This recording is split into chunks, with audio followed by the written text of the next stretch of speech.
قال الله تعالى في القرآن المجيد: أعوذ بالله السميع العليم من الشيطان الرجيم، من همزه ونفخه ونفثه. بسم الله الرحمن الرحيم. من أجل ذلك كتبنا على بني إسرائيل أنه من قتل نفسا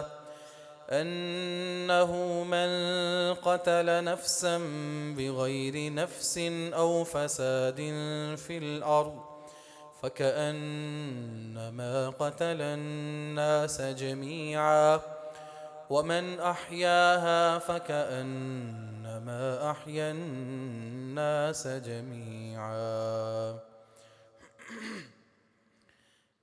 ہر قسم کی تعریفات، تمجیدات و تسبیحات خالق کائنات اللہ رب العالمین کی ذات باری تعالیٰ کے لیے۔ درود و سلام آقا دو جہاں امام الانبیاء جناب محمد الرسول اللہ صلی اللہ علیہ وسلم کی ذات مقدسہ اور مطہرہ پہ۔ معزز سامعین و حضرات، قابل احترام بھائیوں، بزرگوں، نوجوان ساتھیوں، معززات و سامعات، دین اسلامی ماں و بہنوں، نبی کریم صلی اللہ علیہ وسلم نے جو دین ہمیں دیا ہے اور جس شریعت اور دین کی ترویج اور اشاعت آپ نے اپنے 23 سالہ دور نبوت میں فرمائی ہے، کچھ بھی ایسا نہیں ہے کہ جو آپ سے رہ گیا ہو اور جس متعلق آپ نے اپنی ہدایات سے ہمیں نہ نوازا ہو۔ شریعت اور دین ہرگز ہم سے یہ تقاضا نہیں کرتے کہ ہم ہر وقت افسردہ رہیں، پریشان رہیں، یا ہر وقت مشقت میں رہیں، یا کھیلیں نہیں، تفریح سے دور رہیں، خوشی نہ منائیں۔ ان چیزوں سے ہمارا دین ہمیں نہیں روکتا، لیکن وہ ساتھ ہی ساتھ ہمیں کھلا بھی نہیں چھوڑتا۔ ہمارے لیے خوشی منانے، تفریح کے مواقع اور اس کے ساتھ ساتھ اپنے آپ کو خوش کرنے اور ریلیکس کرنے کے جو مواقع ہیں وہ بھی شریعت خود طے کرتی ہے، اور اس سے متعلق جو بنیادی اصول اور ضابطے ہیں وہ بھی ہمارے دین اور شریعت نے خود سے طے کیے ہیں۔ جو سب سے بنیادی بات ہے وہ یہ ہے، دین اور شریعت، اللہ اور اس کے رسول صلی اللہ علیہ وسلم یہ چاہتے ہیں کہ ہماری زندگی میں کھیل ہو، خوشی ہو، تفریح ہو، لیکن سب سے پہلی بات یہ ہے کہ وہ لہو و لعب نہ ہو۔ ایسا کھیل نہ ہو جو ہمیں اللہ اور اس کے رسول سے دور کر دے۔ ایسا کھیل نہ ہو جس کی وجہ سے انسان اپنے فرائض کو بھول جائے یا کسی بھی حرام کام کا ارتکاب کرنے لگے۔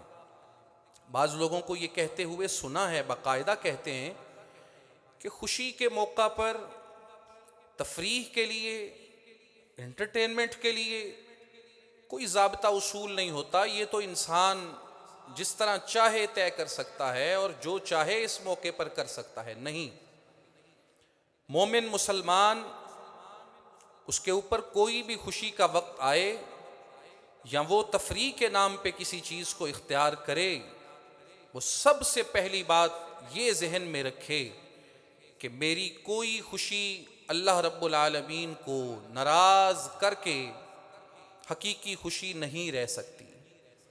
کوئی تفریح اللہ اور اس کے رسول کی مخالفت کر کے میرے لیے تفریح کا باعث نہیں ہو سکتی۔ وہ حسرت بنے گی، ندامت بنے گی، شرمندگی بنے گی اور پچھتاوے کا ذریعہ اور سبب بنے گی۔ وہ آج دنیا میں بن جائے یا روز قیامت بنے، لیکن ایسی تفریح اور ایسی خوشی جو انسان کو اللہ اور اس کے رسول سے توڑ دے، دور کر دے یا اس سے حرام کاموں کا ارتکاب کروائے، مومن مسلمان کے لیے وہ کوئی خوشی نہیں ہوتی۔ اللہ اور اس کے رسول صلی اللہ علیہ وسلم یہ چاہتے ہیں کہ مومن مسلمان طاقتور ہو، قوی ہو، بہادر ہو، دلیر ہو۔ اس لیے وہ ایسے کھیل ہمارے لیے متعین کرتے ہیں، طے کرتے ہیں، جن کے ذریعے ہمیں خوشی ملے اور اس کے ساتھ ساتھ ہمارا جسمانی، نفسیاتی اور ذہنی فائدہ بھی ہو، جس کے ذریعے ہم عبادات کے لیے اور پہلے سے زیادہ تیار ہو سکیں۔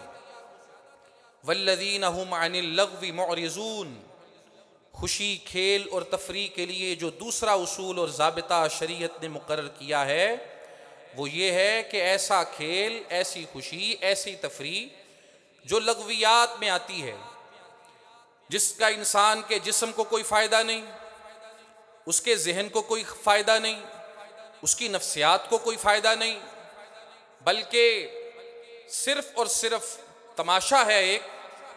مومن مسلمان اللہ کہتے ہیں ایسی لغویات سے اپنے آپ کو دور رکھتا ہے۔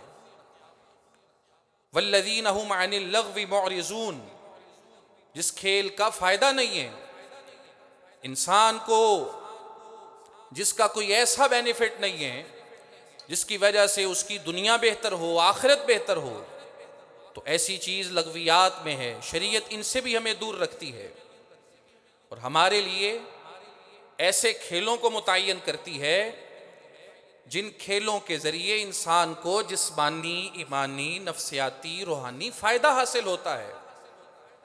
اور وہ کھیل کیا ہے؟ نبی کریم صلی اللہ علیہ وسلم کی بہت ساری احادیث کا اگر خلاصہ پیش کیا جائے تو 4 کھیل ایسے ہیں جن کو اللہ کے رسول صلی اللہ علیہ وسلم نے نشان زد کیا ہے، ہائی لائٹ کیا ہے۔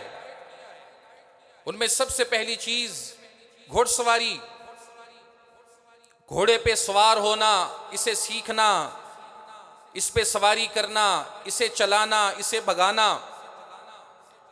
نبی کریم علیہ السلام نے فرمایا الخیل معقود فی نواصیہا الخیر الی یوم القیامہ، لوگو یہ جو گھوڑے ہیں ان کی پیشانیوں میں اللہ نے خیر رکھی ہے، برکت رکھی ہے، اور یہ خیر، بھلائی اور برکت صرف آج کے دن کے لیے نہیں، الی یوم القیامہ، قیامت کے دن تک کے لیے ہے۔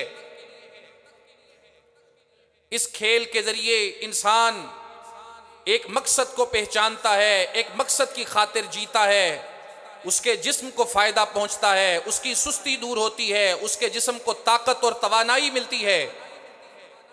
دشمن کے خلاف وہ اپنے آپ کو جسمانی طور پہ، ذہنی طور پہ تیار کرتا ہے۔ اللہ کے رسول فرماتے ہیں قیامت کے دن تک کے لیے گھوڑوں کی پیشانیوں میں اللہ نے خیر رکھی ہے، جو بھی ان کو اختیار کرے گا وہ خیر و برکت ہی پائے گا۔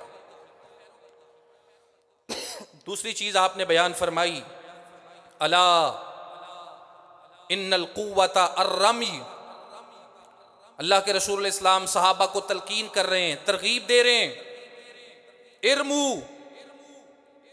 تیر اندازی، نشانہ بازی سیکھو، کرو، تیر چلاؤ، اپنے نشانے کو مضبوط بناؤ، اپنے بازوؤں میں، اپنے کندھوں میں یہ طاقت پیدا کرو، اپنی نظر کو ایسا عقابی اور تیز بناؤ کہ تمہارا نشانہ صحیح اور درست ہدف پہ جا کے لگے۔ اور رسول اللہ علیہ السلام فرماتے ہیں الا سن لو ان القوۃ الرمی، جو طاقت اور قوت ہے وہ نشانہ بازی میں ہے، وہ پھینکنے میں ہے۔ آپ کا صحیح ہدف پہ، ٹارگٹ پہ نشانہ لگے، اللہ کے رسول کہتے ہیں یہ اصل قوت ہے، یہ اصل طاقت ہے، اس کو اختیار بھی کرو، سیکھو بھی، اور اس کھیل کے اندر اپنے آپ کو لگاؤ۔ یہ وہ تعلیم ہے جو اللہ کے رسول علیہ السلام نے دی، اور فرمایا المؤمن القوی خیر من الضعیف، جو طاقتور مومن ہوتا ہے وہ کمزور مومن سے بڑا بہتر ہوتا ہے۔ اللہ اور اس کے رسول کو مریل، کمزور، لاغر ایسے جوان پسند نہیں ہیں۔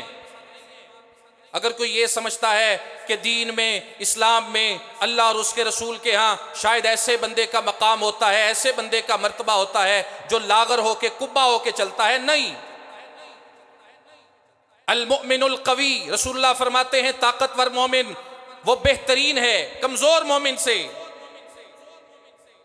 جہاد فی سبیل اللہ میں وہ زیادہ بہتر پرفارم کر سکتا ہے، اچھا نتیجہ لے کے آئے گا جو طاقتور ہوگا۔ حج کے لیے، عمرے کے لیے جانے والا بہترین عبادت کرے گا وہ جو طاقتور ہوگا، قیام کرنے کے لیے، نماز ادا کرنے کے لیے، نفلی روزے رکھنے کے لیے، قرآن کی تلاوت کرنے کے لیے، الغرض عبادت کا ہر عمل اختیار کرنے کے لیے۔ جو طاقتور مومن ہے وہ کمزور سے ہر معاملے میں بہترین ہے۔ اللہ اور اس کے رسول کو لاغر، نحیف اور بالکل کمزور اور مرے مکے مریل لوگ پسند نہیں ہیں۔ رسول اللہ تو پناہ مانگتے ہیں اللہ سے، اللہم انی اعوذ بک من العجز والکسل، اے اللہ میں تیری پناہ میں آتا ہوں عجز سے، بے بسی سے، اور اس کے ساتھ ساتھ سستی سے۔ رسول اللہ علیہ السلام نے ان چیزوں سے پناہ مانگی ہے، ان کے ساتھ ایڈجسٹ کر لینا اور سست بن کے جینا اور ایسے ہی زندگی گزارنا، یہ رسول اللہ علیہ السلام کا منشا نہیں ہے۔ آپ کو ایسی زندگی پسند نہیں ہے، اس کے نقصانات سب سے بڑے انسان کے دینداری پہ ہوتے ہیں، اس لیے اللہ رب العالمین کو طاقتور مومن پسند ہے۔ اگر کوئی یہ سمجھتا ہے کہ دین، اسلام، اللہ اس کے رسول کھیلوں کے خلاف ہیں، تفریح کے خلاف ہیں، یا ان کا مدعا، ان کا مقدمہ لوگوں کے سامنے پیش کرنے والے علماء مسجد و محراب کی آواز کوئی کھیل کے خلاف ہیں، تفریح کے خلاف ہیں، تو وہ اپنا عقیدہ، اپنا ذہن، اپنا کنسیپٹ، اپنا نظریہ بدل لے، چینج کر لے۔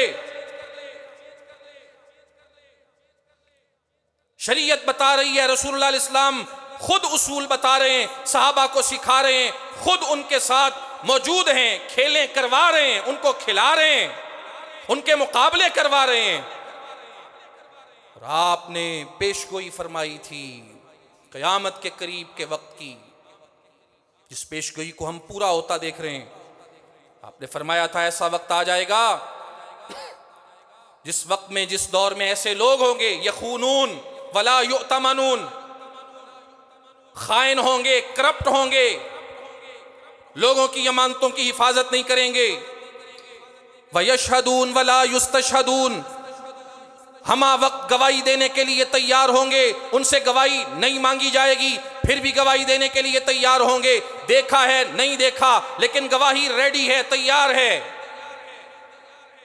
وَيُنذِرُونَ وَلَا يُوفُونَ، رسول اللہ نے فرمایا نظریں مانیں گے لیکن ان کو پورا نہیں کریں گے۔ وَيَظْهَرُ فِيهِمُ السَّمَنُ، ایک اور چیز یہ بتائی، ان لوگوں میں موٹاپا عام ہو جائے گا۔ یہ رسول اللہ کی پیشگوئی ہے، صحیح بخاری کی حدیث ہے۔ کوئی بیماری کی وجہ سے موٹاپے کا شکار ہے اور بات ہے، بڑھاپے کی وجہ سے کسی پہ موٹاپا آ گیا اور بات ہے، لیکن ایک اپنی سستی کی وجہ سے، کاہلی کی وجہ سے، اور وہ اس کے ذہن میں شاید یہ ہے کہ دین میں، اسلام میں ایسی چیزیں نہیں ہیں۔ رسول اللہ علیہ السلام تو آخری دور کی پیش گوئیاں، قیامت کے قریب کی علامات بیان کرتے ہوئے اس چیز کو بیان کر رہے ہیں اور متعین کر رہے ہیں کھیلوں کے انداز، اور فرمایا تیر اندازی، نشانہ بازی، یہ سیکھو، یہ کرو۔ حوالہ دیا بنو اسماعیل کا، اور پھر ایک روایت میں تیراکی کی عظمت و فضیلت کو بیان کیا، ایک حدیث میں دوڑنے، دوڑ لگانے، اس کی ترغیب دی، اور پھر صرف ترغیب نہیں دی، رسول اللہ علیہ السلام خود دوڑ رہے ہیں، اپنی زوجہ سیدہ عائشہ رضی اللہ عنہا کے ساتھ مقابلہ کر رہے ہیں ان کے ساتھ۔ مسجد نبوی کے صحن میں عید کا دن ہے، کھیلیں ہو رہی ہیں، صحابہ کرام تیروں کے ساتھ، نیزوں کے ساتھ نشانے لگا رہے ہیں، حبشی کھیل رہے ہیں، رسول اللہ علیہ السلام اپنی زوجہ سیدہ عائشہ رضی اللہ عنہا کو وہ کھیل دکھا رہے ہیں اپنے حجرے سے۔ صحابی رسول سلمہ بن اکوع بیان کرتے ہیں، صحیح مسلم کی روایت ہے، ایک جنگ سے ہم واپس آ رہے تھے، اللہ کے رسول علیہ السلام نے سواری پہ پیچھے مجھے سوار کیا ہوا تھا، انصار کا ایک آدمی چیلنج دینے لگا اور کہنے لگا جی کون ہے جو میرے ساتھ دوڑ میں مقابلہ کرے گا؟ مدینے تک پہلے کون پہنچے گا؟ کہتے ہیں میں نے اللہ کے رسول علیہ السلام سے اجازت چاہی کہ اگر آپ کہیں تو میں اس کے ساتھ مقابلہ کر لوں۔ رسول اللہ علیہ السلام نے مجھے اجازت دے دی، میں سواری سے نیچے اترا، اس کے ساتھ دوڑ لگائی اور میں اس سے جیت گیا، پہلے میں مدینے پہنچا۔ اللہ اور اس کے رسول نے کھیل متعین کیے، لیکن ایسے کھیل متعین کیے جن کا انسان کو فائدہ ہے۔ اور اس کے ساتھ ساتھ تیسری جو بڑی اہم چیز ہے وہ یہ ہے کہ فائدے کے ساتھ ساتھ ایسے کھیل متعین کیے جس کا کسی کو نقصان نہیں ہے۔ ایسا کھیل، ایسی تفریح، ایسی انٹرٹینمنٹ جس کا کسی کو نقصان ہو سکتا ہے، ہو سکتا نہیں، یقینی طور پہ ہوگا۔ اسلام ایسے کھیلوں کے خلاف ہے۔ دین ہمارا ان چیزوں کی ہمیں قطعی طور پہ اجازت نہیں دیتا۔ یہ سن لیں توجہ کے ساتھ، وہ نوجوان، وہ بچے، وہ لڑکے اور وہ بڑے، سب جو بڑے ایکسائٹڈ ہیں، بڑے خوش ہیں کہ بسنت میلہ آ گیا ہے، پتنگیں اڑیں گی،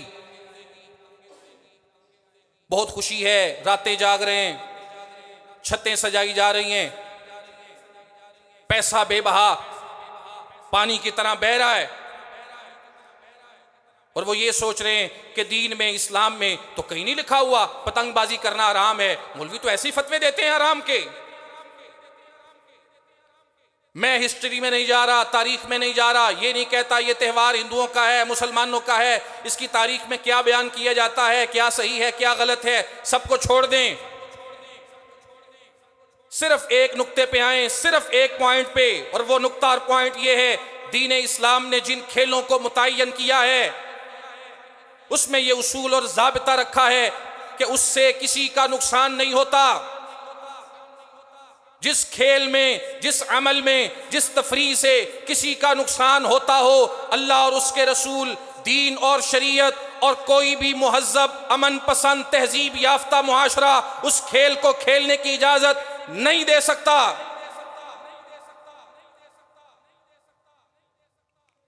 اگر ہم یہ سمجھتے ہیں کہ دینداری صرف نماز پڑھنے کا نام ہے، دینداری سال کے بعد حج اور عمرہ کرنے کا نام ہے، دینداری 4 آنے مسجد کے گلے میں ڈالنے کا نام ہے، اس کے علاوہ جو کچھ مرضی کیا جائے، نہیں، یہ دینداری نہیں ہو سکتی۔ اللہ اور اس کے رسول یہ چاہتے ہیں میری زبان سے، میرے ہاتھ سے، میری آنکھ کے اشارے سے، میرے ہر عمل سے دوسرا مسلمان محفوظ رہے، کسی کو تکلیف نہ پہنچے۔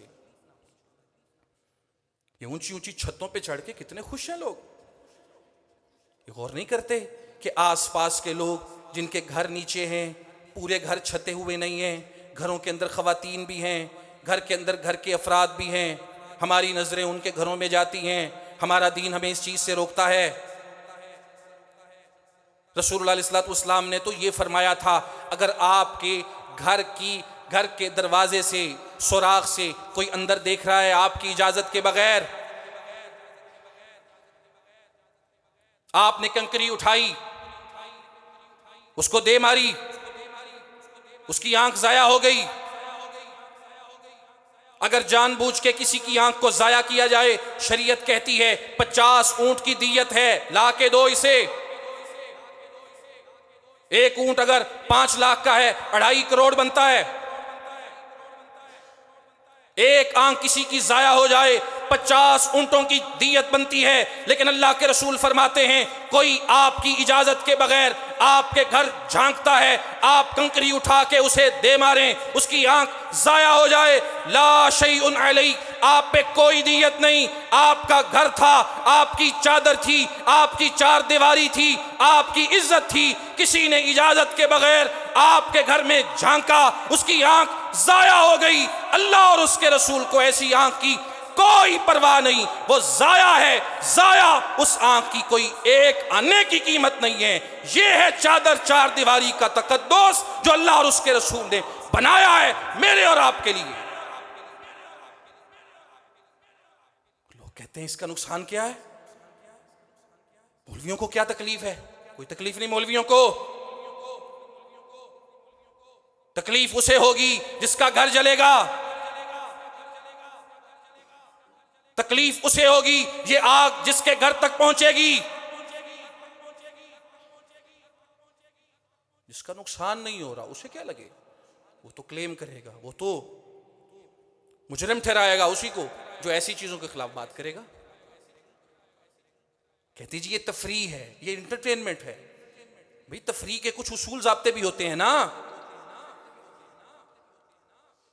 20 سال سے سنتے آ رہے ہیں خونی کھیل ہے، 2005-6 میں پابندی لگی، تب سے لے کے آج تک 20 سال ان بچوں کو، چھوٹے چھوٹے بچوں کو گرفتار کیا جاتا تھا، چھتوں تک سیڑھیاں لگا کے،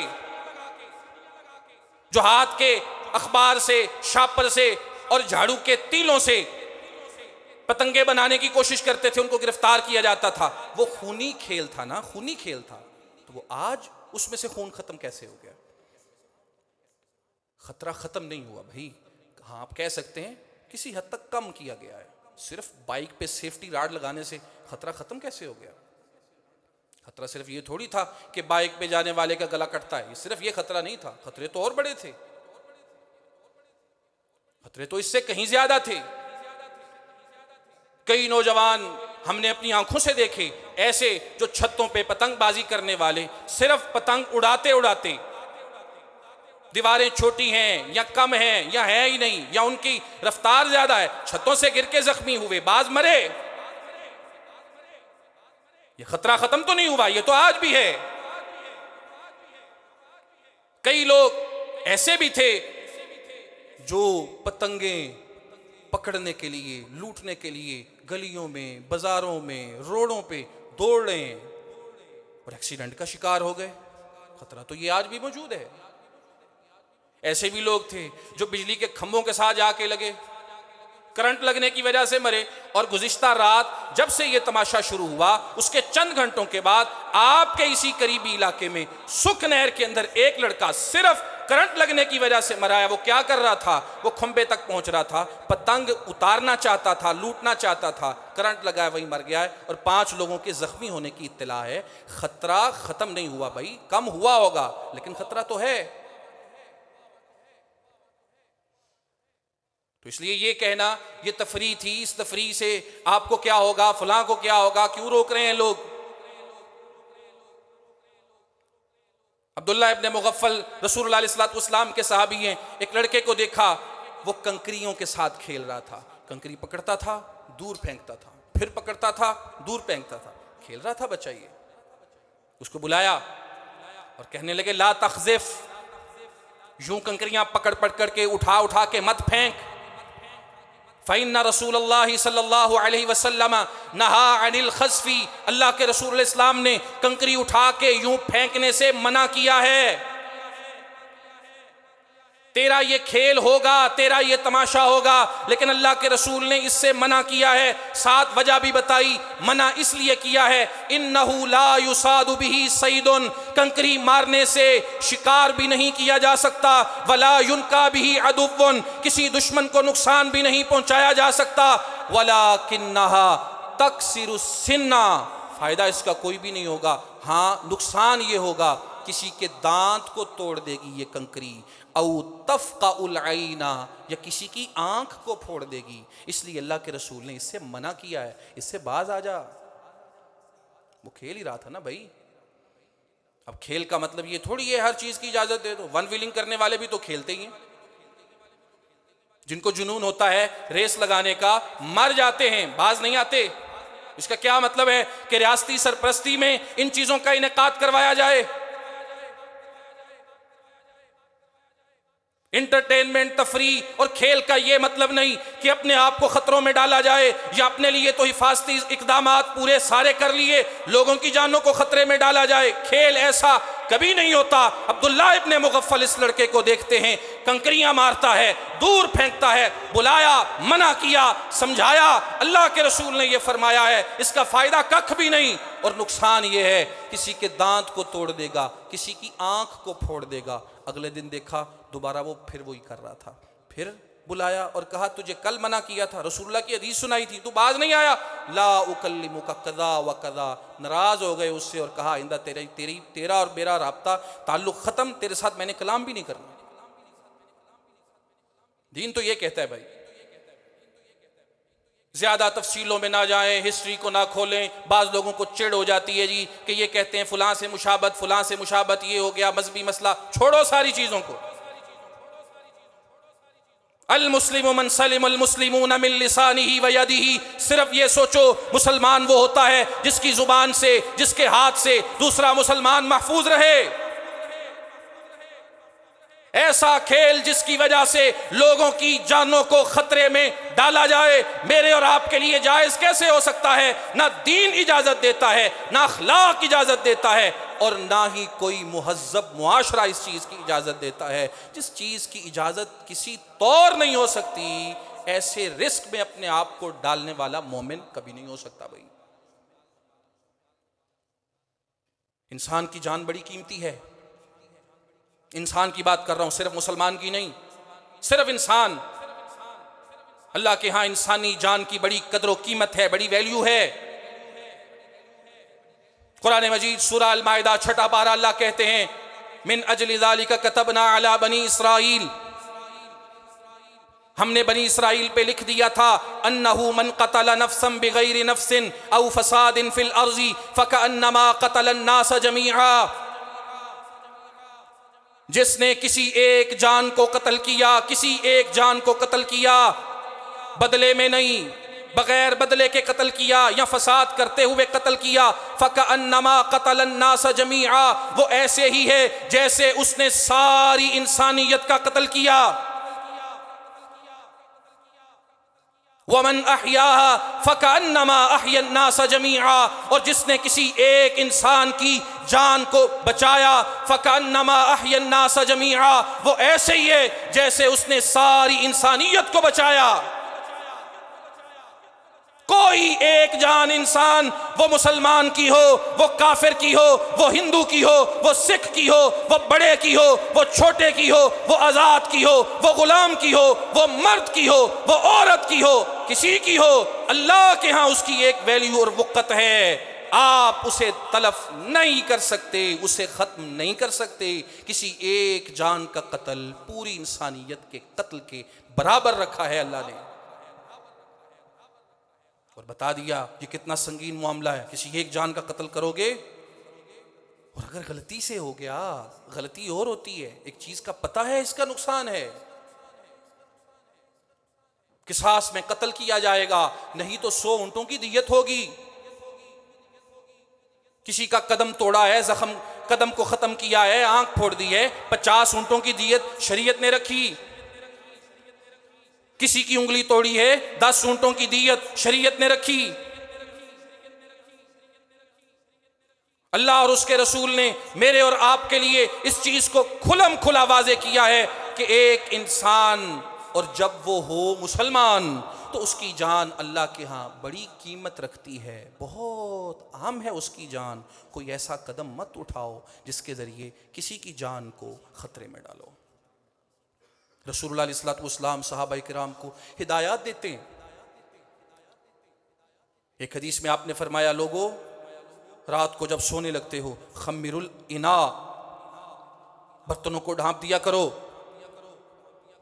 اور اس کے ساتھ ساتھ اجیف الابواب، دروازوں کو بند کر دیا کرو. وَأَطْفِئُ الْمَصَابِيحَ، سب سے اہم بات یہ ارشاد فرمائی چراغوں کو بجھا دیا کرو، روشنی لینے کی خاطر چراغ کو جلتا ہوا نہیں چھوڑنا. اور پھر فرمایا اس کی وجہ یہ ہے فَإِنَّ الْفُوَيْسَقَةَ، چوہیا ہے جو چوہیا بعض اوقات وہ آتی ہے اور چراغ کی روشنی کرنے والی بتی کو کھینچ کے لے جاتی ہے، اس کی اس حرکت کی وجہ سے پورے گھر میں آگ لگ سکتی ہے. رسول اللہ کہتے ہیں اطفئ المصابیح، سونے سے پہلے چراغوں کو بجھاؤ تاکہ کسی کا نقصان نہ ہو جائے. ایک حدیث میں فرمایا من بات علی التجار، لوگوں جس نے رات گزاری، رات کو سو گیا ایسی چھت پہ جس کے ارد گرد کوئی دیوار ہی نہیں، کوئی رکاوٹ ہی نہیں، ایسی چھت پہ جو سو گیا، فوقع منہ فماتا، پھر گر گیا اور اس کی موت واقع ہو گئی، بریئت منہ الذمہ، اس سے ہمارا ذمہ بری ہے. منع کیا ایسی چھت پہ نہیں سونا جس کی رکاوٹ نہیں ہے، جس کے ارد گرد دیوار نہیں ہے. نقصان ہو سکتا ہے. اللہ اور اس کے رسول تو روکتے ہیں، ایسی چیزوں سے منع کرتے ہیں جن کے ذریعے سے آپ کو، آپ کے بچوں کو، آپ کے معاشرے کو، معاشرے کے کسی فرد کو نقصان ہو جائے. اور یہاں پہ لوگ کہتے ہیں جی کوئی بات نہیں، 10 15 20 اگر لگے بھی جان گے تو کیڑی گل ہے، لور تو خوش ہو جائے گا نا. 15 20 کی بات کرتے ہو، قتل تو ایک جان کا، ایک جان کے جانے کا خطرہ بھی ہو، ایک جان کے جانے کا خطرہ بھی ہو تو یہ فکر کی بات ہے، اگنور کرنے کی بات نہیں ہے، صرف نظر کرنے کی بات نہیں ہے. عمر ابن الخطاب، دعویٰ کرنا آسان ہے کہ ہم عمر جیسے ہیں، عمر بننا بڑا مشکل ہے. کون ہے خطاب کے بیٹے عمر؟ دور خلافت ہے، دور حکومت ہے. یمن کے اندر ایک واقعہ ہو گیا، یمن کا دارالحکومت کیپٹل سٹی صنعاء. ایک شخص سفر پہ جانے لگا، اس کے پاس اس کا ایک بیٹا تھا اور اس بیٹے کی ماں نہیں تھی، اس کے پاس کوئی وجہ ہوگی، دوسری بیوی اس کی موجود تھی اس شخص کی. اس نے اپنے اس بیٹے کو دوسری بیوی کے حوالے کیا اور خود سفر پہ نکل گیا. جب وہ سفر پہ چلا گیا تو اس کی جو بیوی تھی اس کا ریلیشن، تعلق بن گیا کسی اور شخص کے ساتھ. اب اس کا خاوند تو سفر پہ تھا، اس نے اسے کہا ہمارا تعلق اس وقت پایا تکمیل کو پہنچے گا جب یہ لڑکا، یہ بچہ، اس کو ختم کیا جائے. اس نے کہا اس کا کیا کرنا ہے؟ اس نے کہا اس کو پار لگاؤ، اس کو قتل کرو، بچہ تھا چھوٹا، اس کا باپ آئے گا کہہ دیں گے مر گیا تھا ہم نے دفنا دیا ہے. پہلے وہ نہیں مانا، اس کے اصرار پہ اس نے مان لیا. ایک اور شخص کو بلایا گیا، 2 شخص یہ ہو گئے، ایک یہ خاتون تھی اور ایک ان کا خادم، 4 لوگ ملے، اس بچے کو قتل کر دیا، اس کی لاش کے ٹکڑے کیے، ویرانے کے اندر پھینک کے آ گئے اور یہ سمجھا معاملہ ختم ہو گیا، ہمیں کون پوچھے گا. یمن کے گورنر تھے رسول اللہ علیہ السلام کے صحابی یعلا بن امیہ. جناب عمر ابن الخطاب کو خط لکھا، ساری صورتحال سے آگاہ کیا کہ ہم نے قاتلوں کو پکڑ لیا ہے، ایک لڑکا ہے، ایک بچہ ہے، اس کے قتل میں 4 لوگ شریک ہیں، بتائیے کیا کرنا ہے. عمر بننے کا دعویٰ کرنا آسان ہے، عمر بن کے دکھانا مشکل ہے. خط آیا، جناب عمر رضی اللہ عنہ نے حکم دیا اور فرمایا تم 4 لوگوں کے شامل ہونے کی بات کرتے ہو، 4 لوگوں کی بات کرتے ہو، سن لو. لَوِ اشْتَرَكَ فِيهَا أَهْلُ صَنْعَاءَ لَقَتَلْتُهُمْ. اگر اس ایک لڑکے کے قتل میں صنعاء پورا شہر شامل ہوتا، پورا شہر، اس شہر کے سارے لوگ اس ایک لڑکے کے قتل میں شامل ہوتے، لَقَتَلْتُهُمْ. اے یعلا تم 4 لوگوں کے قتل کے بارے میں پوچھتے ہو، میں ان سب کے سب کو قتل کرنے کا حکم دے دیتا. یہ ہے ایک جان کی اہمیت جناب عمر کے نزدیک. اور حکم دیا کہ یہ 4 کے 4 ان کو قتل کیا جائے، ان کو سزا دی جائے. اسلام نے جو معاشرہ قائم کیا ہے وہ یہ معاشرہ ہے جس کے اندر آپ کی جان، آپ کا مال، آپ کی عزت محفوظ ہوتی ہے. کوئی آپ کی جان کو خطرے میں نہیں ڈالتا، نہ آپ کسی کی جان کو خطرے میں ڈالتے ہیں. کوئی آپ کی عزت پہ حملہ آور نہیں ہوتا، آپ کے گھروں میں نہیں جھانکتا، نہ آپ کسی کے گھروں میں جھانکتے ہیں. کوئی آپ کے مال کو لوٹ کے نہیں لے جا سکتا، نہ آپ کسی کے ایک پیسے اور روپے پہ ڈاکہ ڈال سکتے ہیں. اسلام نے جو نظام حکومت و اقتدار قائم کیا ہے اس میں سب سے پہلے لوگوں کی جان، لوگوں کے مال اور لوگوں کی عزتوں کو محفوظ کیا ہے. اور ہم سے تقاضا بھی یہی ہے، تفریح سے نہیں روکا. وہ کیا تفریح رہ گئی اگر آپ کے شہر کے کئی گھرانے زخمیوں سے بھر جائیں، مقتولوں سے بھر جائیں، لاشوں اور میتوں سے بھر جائیں؟ وہ کیا خوشی ہوتی ہے. مومن اور مسلمان کا دکھ اور سکھ تو سانجھا ہوتا ہے. وہ تو ایک نظر میں ایک ہی زاویے میں سب کو رکھ کے سوچتا ہے۔ مطلوب ہم سے یہ ہے، تقاضا ہم سے یہ ہے، تفریح کریں، انٹرٹینمنٹ کریں، خوشی منائیں، لیکن اپنے آپ کو یا کسی کو خطرے میں ڈال کے نہیں۔ یہ جو آج نگاہیں آسمانوں کی طرف لگی ہوئی ہیں نا، دن بھی رات بھی آسمانوں کو دیکھ رہے ہیں، فضاؤں میں تک رہے ہیں، خوش ہو رہے ہیں، کبھی اللہ رب العالمین کی طرف یہ نگاہیں اٹھا کے اس کو پکارنا بھی سیکھیں۔ وہ عرش معلیٰ پہ مستوی ہے، آسمانوں سے اوپر ہے، یہی نگاہیں کبھی اس کی محبت میں اٹھیں، اس سے مانگنے کے لیے، اس سے دعا کرنے کے لیے اٹھیں۔ یہ جو راتیں جاگ رہے ہیں، ساری رات کا جاگنا، مشقت میں رہنا، رات کے ان پہروں میں، ان اوقات میں کبھی اللہ کو پکار کے بھی دیکھیں۔ فجر کی نماز جماعت کے ساتھ ادا کرنے کی لذت کو پا کے بھی دیکھیں۔ وہ مال جو تفریح کے نام پہ، خوشی کے نام پہ بے بہا بہایا جا رہا ہے، ضائع کیا جا رہا ہے، اس مال اور اس دولت کو کبھی بامقصد رستوں میں استعمال کر کے دیکھیں۔ یہ تو سوچیں، یہ تو دیکھیں، میری گلی، میرا محلہ، میرے دوست، میرے احباب، میرے جاننے والے، کتنے لوگ ایسے ہیں جن کے گھروں میں کھانے کے لیے کچھ نہیں ہے، پینے کے لیے کچھ نہیں ہے۔ یہی مال، یہی دولت ان پہ بھی خرچ کیا جا سکتا ہے۔ پھر جو تفریح ملے گی، پھر جو خوشی ملے گی، شاید کسی اور سے نہ ملے۔ یہ جو خوشی لینے کے لیے لوگ نکلے ہیں، ایسا نہ ہو جائے، اللہ نہ کرے ایسا ہو کہ یہ خوشی ان کے لیے غم، حسرت اور پچھتاوے کا ذریعہ باعث بن جائے۔ ان کے لیے نہیں تو کسی اور کے لیے بن جائے۔ یہی وقت، یہی مال، یہی راتوں کو جاگنا، یہی آسمانوں کی طرف ٹکٹکی باندھ کے دیکھنا، اگر اللہ کے لیے ہو اور انسانوں کی بہتری اور فلاح و بہبود کے لیے ہو، تو پھر جو خوشی ملے گی، پھر جو تفریح ملے گی، پھر انسان کو جو راحت ملے گی، شاید کوئی اور چیز اس کا مقابلہ بھی نہیں کر سکتی۔ ایک مہذب معاشرہ، ایک پڑھا لکھا معاشرہ، اور بھائی ایک دیندار معاشرہ کبھی بھی اپنے آپ کو یا کسی کو خطروں میں ڈال کے خوش نہیں ہوتا۔ وہ تو لوگوں کو بھی پرسکون بنا کے، پرامن بنا کے، اور ان کو محفوظ بنا کے خوش ہوتا ہے۔ اللہ مجھے آپ کو توفیق دے، وما توفیقنا الا باللہ۔